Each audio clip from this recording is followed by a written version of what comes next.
हम आगे बारिशों के बढ़ेंगे। बाद ये बड़ी इंपॉर्टेंट बात है और इस पर भी इट्स गोना इफेक्ट किसी को भी कर सकती है। बारिशों के बाद मच्छरों की बहुतात से मुल्क भर में डेंगू, चिकनगुनिया और मलेरिया के मरीजों में तेजी से इजाफा देखा जा रहा है और महकमा मौसमियात ने कल वार्निंग जारी की है कि अक्टूबर तक डेंगू बुखार कराची, लाहौर, रावलपिंडी, इस्लामाबाद समेत मुल्क के दीगर बड़े शहरों में फैल सकता है। सितंबर के मिडल से डेंगू केसेस की तादाद जो है वो मुसलसल बढ़ रही है और 26 से 29 डिग्री सेंटीग्रेड टेम्परेचर में डेंगू की अफजाइश नस्ल जो है वो तेज़ी से होती है, जो कि हमारा एक्चुअली यही मौसम है और कराची का तो बिल्कुल यही मौसम है। फिलहाल यही मौसम चल रहा है इस वक्त कराची के सरकारी अस्पतालों, जिन्ना और सिविल की इमरजेंसी वार्ड्स में डेंगू, चिकनगुनिया के दर्जनों मरीज आ रहे हैं। महकमा मौसमियात ने खबरदार करते हुए खदशा जाहिर किया है कि आने वाले दिनों में डेंगू समेत मच्छरों से फैलने वाले अमराज और बढ़ेंगे। शहरियों समेत तमाम स्टेक होल्डर्स को हिदायत की गई है कि वो मच्छरों से बचने के लिए तमाम मुमकिन तदाबीर इख्तियार करें। इस पर ज़रा हमें मज़ीद बात करनी है बिकॉज ऑब्वियसली वी वांट के सारे प्रिकॉशंस वगैरह लें, ज़रा मुहतात रहें। माहिर सेहत डेंगू के मामलात को कई सालों से फॉलो करने वाले डॉक्टर जावेद अकरम हमारे साथ हैं। डॉक्टर साहब, थैंक यू सो मच, आपने हमारे लिए एक दफ़ा फिर टाइम निकाला है। बात भी बड़ी ज़रूरी है। महकमा मौसमियात की जानिब से वार्निंग जारी कर दी गई है अब तो कि ये सीज़न जो है शुरू हो चुका है डेंगू का और मुल्क के कई बड़े शहरों में डेंगू वबा फैलने का खदशा है। तो इस सीज़न में ये मर्ज फैलने का चांस ज़्यादा क्यों हो जाता है? एक दफ़ा दोबारा आप हमें याद दिला दें और हमें क्या करना चाहिए। ये जो मौसम है, ये इस मौसम में जगह जगह पानी भी खड़ा रहेगा और जब स्टेगनेंट वाटर होगा, चाहे वो साफ़ होगा पानी या गंदा होगा, तो वो आइडियल सिचुएशन होगी। ओस जब पड़ेगी तो ओस ही काफ़ी है, यानी आधा चम्मच पानी का इकट्ठा बाहर रहना, कहीं भी इकट्ठा होना, वो बड़ी मौजू है जहाँ वो आके फ़ीमेल एडीज़ इजिप्शियाई अंडे देती है, तो और जिनको हम बाद में छोटे बच्चे मच्छर यानी प्यूपे बनते हैं और फिर वो जाते हैं हवा में। अगर वो मच्छर जब वो काटती है हमें और अगर हमारे जिस्म में वायरस मौजूद है डेंगू की, तो जब वो, क्योंकि ये मच्छर थ्राइव ही ह्यूमन ब्लड पे करते हैं, तो ढूंढते रहते हैं कि ह्यूमन ब्लड कहाँ है। जहाँ भी ह्यूमन बीइंग मिलेगा, इन्होंने खुराक उसकी ब्लड है, ह्यूमन ब्लड, तो वो सक करेंगे ब्लड को, तो उसमें वायरस मौजूद होगी, अगर जो कैरी कर रहा है इंसान वायरस। और फिर वो जब अंडे ले डाउन करेगी, जो थाउजेंड्स में होते हैं एक दिन में, तो उनमें भी वर्टिकल ट्रांसमिशन है, यानी उन अंडों में भी ये जाएगी और जब वो अडल्ट मॉस्किटो बनेंगे चंद दिनों में, तो वो फिर लिबरेट होंगे। तो इसलिए इसका जो साइकिल है वो बहुत ज़्यादा है। इसका हल एक ही है कि सफाई सुथराई रखें और इसको डिनाई करें, यानी कि सोर्स रिडक्शन करें, कि इसको कोई सोर्स ना मिले जहाँ पे ह्यूमिडिटी हो, जहाँ पानी इकट्ठा हो, गंदा या साफ़ घर के अंदर या बाहर और गलियों में या जोहड़ों में। तो जब ये नहीं होगा, इतनी सफाई होगी और खुश्की हम पैदा कर देंगे घर के अंदर, बाहर, दफातर में, ऑफिसेज़ में, हॉस्पिटल्स में, तो फिर इसको ब्रीडिंग करने का मौका नहीं मिलेगा। जी, आपने बात की है, सफाई तो हमें वैसे ही रखनी चाहिए। डॉक्टर साहब, डेंगू का मरज़ कुछ 10-12 साल से हमने, ज़ाहिर है अब तो है हमारे बीच, लेकिन इसके बाद ये बहुत आम हो गया। अब इतने सालों में क्या कोई ऐसी दवा, कोई वैक्सीन, तरीका इलाज तो चले हैं जो इस मरज़ से हमें बचा सके, या एहतियात ही वाहिद हल है इसका? देखें, डेंगू जो है ये बहुत एंशेंट बीमारी है और ये डेंगू जो लफ्ज़ है ये ग्रीक मेथडोलॉजी का लफ्ज़ है।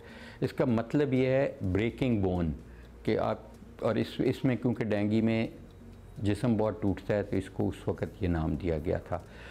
और डेंगू इस वक्त 148 ममालिक में मौजूद है और कोई मुल्क भी एक भी ऐसा नहीं हुआ, ना यूएई देख लें, दुबई देख लें, सिंगापुर देख लें, मलेशिया देख लें, अमेरिका देख लें, कि जो इसको एरेडिकेट कर सका हो। इसको आप सप्रेस कर सकते हैं, इसको सोर्स रिडक्शन करके, और उससे ये, इसको अगर आप ये समझते हैं कि पाकिस्तान इसको एरेडिकेट कर पाएगा, तो बहुत रिसोर्सफुल ममालिक भी इसके आगे घुटने टेक बैठे हैं। तो इसलिए मैं समझता हूँ कि इसकी हम कम कर सकते हैं, इसका लोड कम कर सकते हैं बहुत हद तक, अपनी सफाई सुथराई रख के, बिहेवियरल चेंज ला के अवाम नास में, बच्चों में, कि जब उनको ये शऊर पैदा कर देंगे हम कि ये जो चिप्स खाई है इसका रैपर बाहर ही फेंक देंगे तो उसमें ओस इकट्ठी होगी, रात को अगले दिन अंडे हो जाएंगे वहाँ इकट्ठे, मच्छर जो फीमेल मच्छर है वो अंडे देना शुरू कर देगी उसी रैपर में, और वो उस बच्चे की भी और कई बच्चों की जान का ख़तरा पैदा हो सकता है। तो ये शऊर, ये बिहेवियरल चेंज इसका बहुत बड़ा टूल है। जिन मुल्कों ने बिहेवियरल चेंज अपनाया उसके आपके सामने एग्ज़ाम्पल है थाईलैंड की, आपके सामने है इवन श्रीलंका की, जहाँ हज़ारों लाखों केसेस होते थे, अब उन्होंने सोर्स रिडक्शन के ज़रिए कम किया। और हम तो अल्हम्दुलिल्लाह 95% मुसलमान हैं, तो मुसलमानों का तो जो दीन है, जो इस्लाम है, वो आधा कहता है कि निस्फ़ ईमान जो हमारा सफाई सुथराई है, अगर वो हमारी ज़िंदगियों में किसी तरीके से आ जाए तो फिर ज़ाहिर है इसको हम काफ़ी हद तक कंटेन कर सकते हैं। ये हम अज्यूम कर लेते हैं, लेकिन ये सिखाना पड़ता है कि हमारा निस्फ़ ईमान जो है वो सफाई सुथराई है, क्योंकि हमें सफाई सुथराई उस लेवल की नज़र नहीं आती जो कि एक 95% मुस्लिम मुल्क अगर हो, मुसलमान मुल्क हो, तो उसमें वो जो सफाई का लेवल होना चाहिए nowhere to be seen। अच्छा, आप ज़रा ये बताएं कि मच्छरों वाला मामला जो है डॉक्टर साहब, अब ये सिर्फ डेंगी मलेरिया तक महदूद तो रहा नहीं है, अब चिकनगुनिया भी बीच में आ गया है, बहुत खतरनाक। तो ये अब ये नई नई चीज़ें, नई बीमारियां जन्म ले रही हैं, तो क्या हमारा निज़ाम सेहत इन हालात से मुकाबले के लिए तैयार है, या फिर खुदा ना खास्ता कोई वबा फैली तो सब कुछ चौक हो जाएगा? मतलब क्या करेंगे? कोई भी हेल्थ डिपार्टमेंट पाकिस्तान का इतना फाल होना चाहिए कि कोई भी बीमारी आए, और ये आती रहनी है।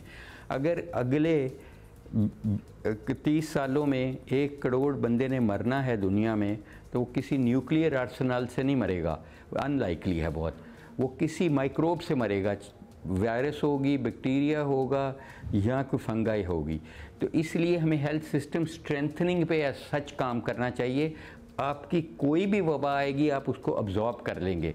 इशू यहाँ प्रॉब्लम ये है कि हमारी governments unfortunately, including our government, जब हम गवर्नमेंट में थे केयर टेकर के तौर पे, कि we are into reactive mode, हम एग्रेसिव मोड्स में होते हैं, हम इशू बेस्ड देखते हैं।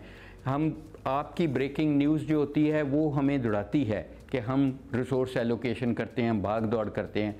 हमें ये नहीं, कभी भी हेल्थ इंप्रूव आप इस तरह नहीं कर सकते, आपको प्रोग्रेसिव पॉलिसी लानी है रादर देन एग्रेसिव पॉलिसी। तो इसलिए ये जितनी भी, चाहे वो कम्युनिकेबल डिजीज़ हैं, कम्युनिकेबल डिजीज़ हैं, इनके लिए आपका एक हेल्थ के सिस्टम होना चाहिए, जहाँ पे आपकी फंडिंग भी बढ़नी चाहिए। We are, by the way, we spend lowest in the region also, what to talk of the world, of the GDP, 0.9% spend करते हैं, और वो भी प्रॉपर स्पेंडिंग नहीं है कि हम लॉन्ग टर्म पॉलिसीज़ हमारी नहीं है, हमारी बहुत शॉर्ट टर्म पॉलिसीज़ हैं हेल्थ में, और हेल्थ का कभी भी खातिर खा नताइज नहीं आ सकते unless you constantly keep on